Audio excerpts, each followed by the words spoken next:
Hi class. So in today's lesson, we're going to be covering how to identify the x and y intercepts of a linear function.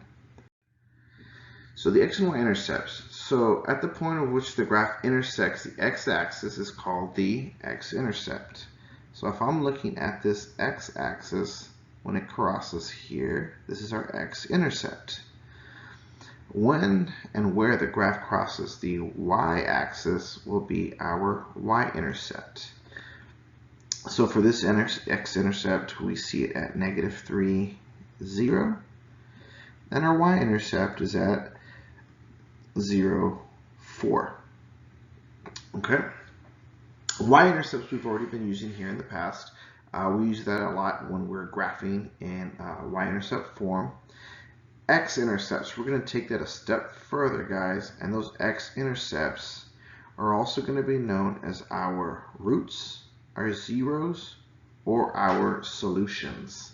Okay, so if I ever say, let's solve for our roots, solve for our zeros, or solve for our solutions, that is where it's going to cross, or more importantly, the word I want you to use is intersect the x-axis.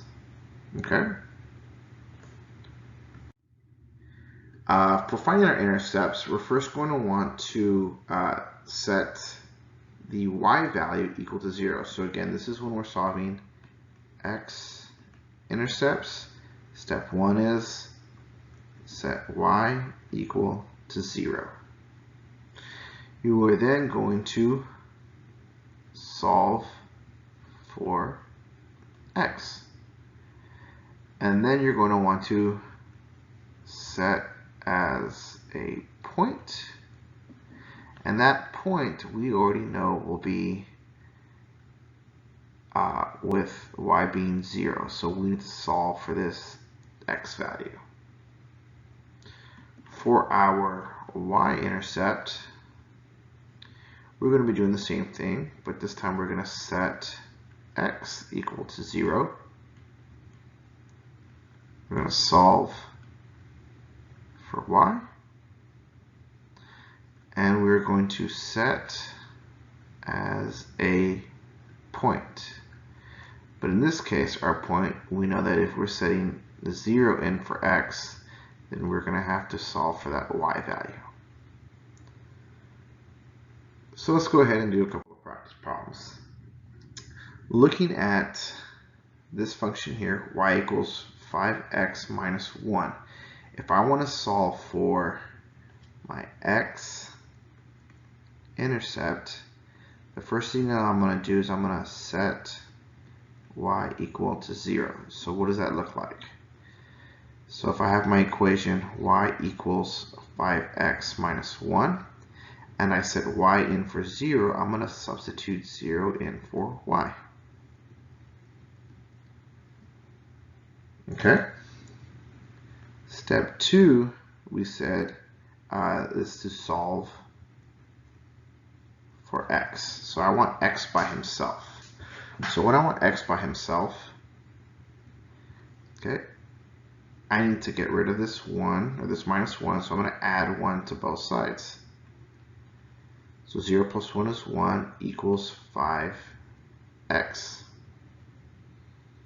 I still don't have my x isolated. I need to divide both sides by 5. These simplify out, so I get x equals 1 over 5. Okay, so that means that my last step as a point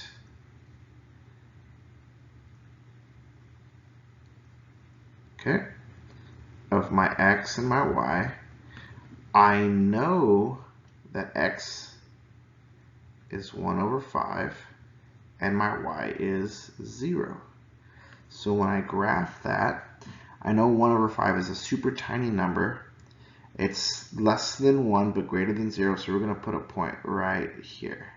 I'm going to just tap it a bunch of times, and we're going to say that this is 1 over 5, 0. Okay. Now for our y-intercept, okay, so for our y-intercept, we're going to do the same thing, but we're going to set x equal to 0. So when I work this out, we're going to see it as y equals 5x minus 1. I want to set x equal to 0, so I'm going to say y equals 5, substitute 0 in there. And then we want to solve for y. So we're going to get y equals, well, 5 times 0 is 0 minus 1. So we get y equals 0 minus 1 is negative 1. So our last step, which is our point, we know that our x value is 0 and our y value is negative 1. So when I graph this point at 0, negative 1, we have it somewhere here. And we would then be able to graph this line. And the graph of that line would look something like this. This makes sense, and we can check our work by we see that our line as we go from left to right is increasing, which means that we should have a positive slope. Our slope in this case is 5, which is positive. That's just a quick check. Let's go ahead and do one more. So, to solve for our x-intercept. So for our x-intercept, step 1, set y equal to 0.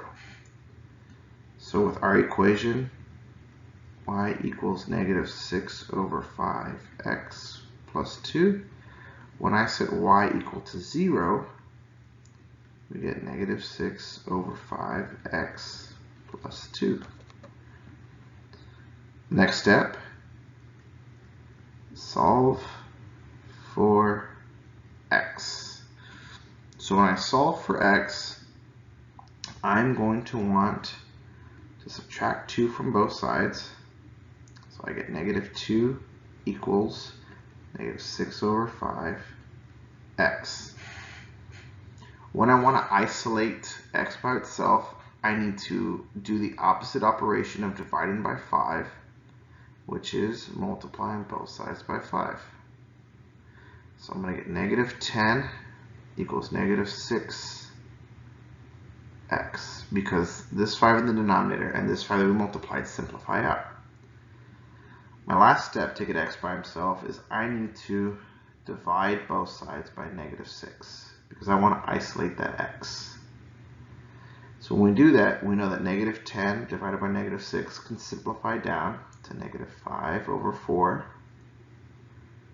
I'm sorry, negative 5 over 3. Oh, should be negative 5 over negative 3, which would then equal 5 over 3, which equals, this simplifies out here as x.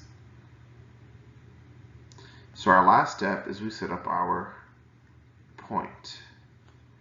Our point being, we take our x value, which we just solved, which was 5 over 3, and our y value, which we set as 0. So when we graph this, 5 over 3 is a number larger than 1 but less than 2. So I'm going to put that point right here. Let's go ahead and solve for the y-intercept. We're going to set x equal to 0. So when we do that, we're going to see it as y equals negative 6 over 5. We're going to substitute 0 in for x plus 2. Our next step is solve for y. So when we solve for y, well, negative 6 over 5 times 0 is 0. So we get y equals 0 plus 2. So we get that y equals, well, 0 plus 2 is 2. So our last step is get our point. Well, that point would be at our x value we said was 0, our y value is at 2. So when we graph this, we would be at 0, 2. So here's 0, go up 2. And so when I draw this line that connects our 2 points, I can check my work by seeing that as I'm moving from left to right, I have a negative slope. And the slope from our equation, as you'll see over here, is m equals negative 6 over 5, and this is correct.